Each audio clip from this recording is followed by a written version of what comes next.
Question, what's wrong with the suburbs? Oh God, so much. First of all, suburbs are culturally dead, okay? Suburbs are culturally dead. If you've lived in a suburb, you know this for a fact, okay? If you've driven around suburbs, have you ever driven around an American suburb and reached for the gun in your glove box because you were considering killing yourself at how depressing the fucking landscape was?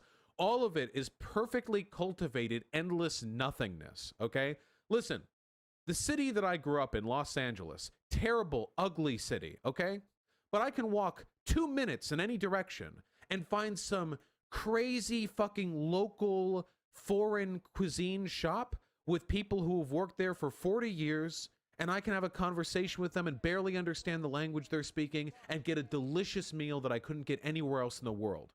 Suburbs don't have that. Suburbs are endless expanses of purgatorial nothingness broken up by the occasional strip mall. When people go out to eat in suburbs, they go to fucking Olive Garden. There's no artistry. There's no magic there. Suburbs fucking suck. And suburbs are also, historically, pretty fucking racist. Suburbs were developed post-World War II. All the vets come back home from World War II. They think, hey, you guys fucking killed Nazis. Let's give you a house. Sure, why not? Black folk didn't get that. White folk got that. The suburbs got real pasty. Real quick, far as the eye can see, real pasty, okay? Not many black folk there. And this process cemented because of white flight. As black and brown people were, stopped being second-class citizens and were able to more fairly integrate themselves into the cities they typically lived in, white people were like, nope, not gonna have spices on my food, yoink! And they all up and fucking run to the suburbs. Goodbye. Which means that white supremacy is pretty ingrained in how suburbs are formed. That doesn't mean they're inherently racist. It just means that in America, like, you're gonna see a lot of that. The biggest base of Trump support is suburbia.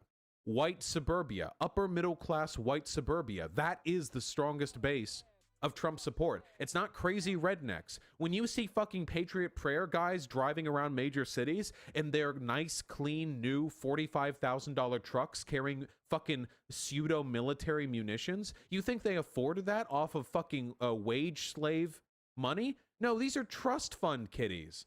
These are racist as shit fucking white boys who came from the suburbs. These people didn't come from fucking like a trailer park or something. The poorer you are, the more likely you are to vote for Democrat. These areas are breeding grounds for white supremacy and for conservatism and religious fundamentalism. But there's even more!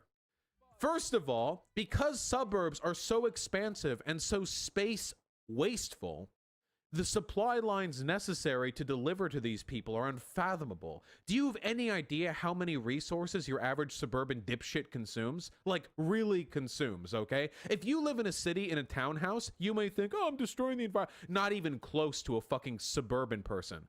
Do you have any idea the gas it takes for the trucks to drive out there, all the driving they have to do because they have fucking 45-minute commutes, so they listen to fucking Rush Limbaugh on the radio as he's dying of fucking lung cancer, as they drive to and from their office job, it's fucking spewing gas into the cosmos as they do so, you know?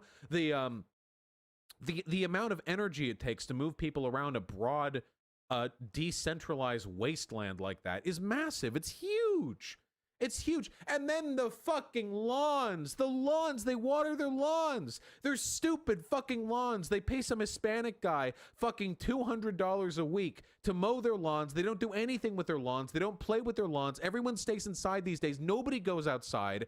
Their lawns, and they spend so much water on their fucking ugly lawns. It's just green, flat green. It's nothing. It's so useless. Where's the biodiversity? If you're in a suburb in the fucking Pacific Northwest and you have a fucking grass lawn, just die. Why? It's the Pacific Northwest. Do you have any idea how many ferns there are?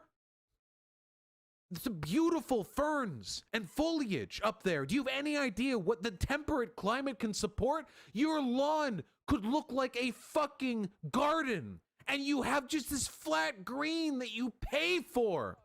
If you live in the Midwest and you have grass on your lawn instead of fucking succulents or cacti?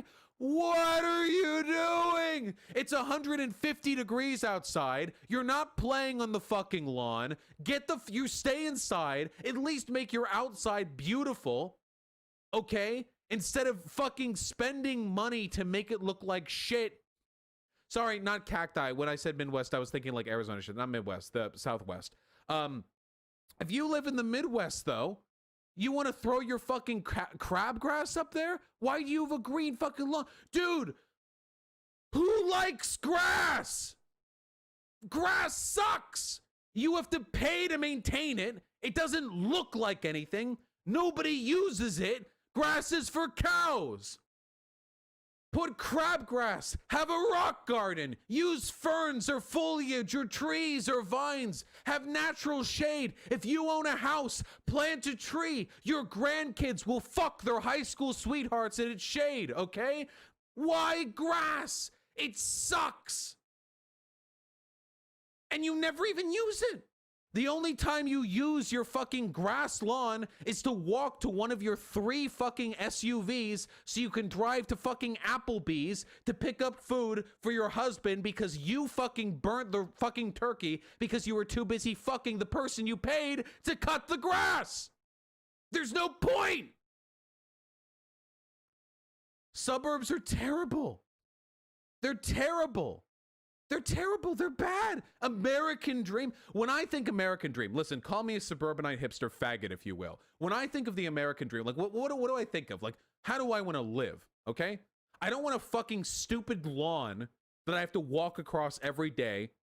I don't want to have a fucking white picket fence. I want a fucking townhouse in downtown so I can go outside and be 30 seconds away from more culture than your average suburbanite would see in their entire fucking life. I want to go outside and see murals of black teenagers painted on the side of brick buildings, okay? I want to go outside and see a fucking 1978 Toyota parked next to a fucking Lamborghini on the car the fucking road right in front of me. I want to go outside and take a deep breath of relief as I remember it's Sunday and I don't have to pay for fucking parking when I drive 1/4 of 1 mile to go get fucking Safeway groceries, okay? I want the richness that comes from living in a city. And if you don't want to live in a city, that's fine. There are alternatives. I've lived in very small communities. I've lived in Humboldt County. I've lived in Arcata, a city of 20,000 people where there is one town square surrounded by unique businesses and hippies play in it. They do fucking jump rope in there. Real hippies.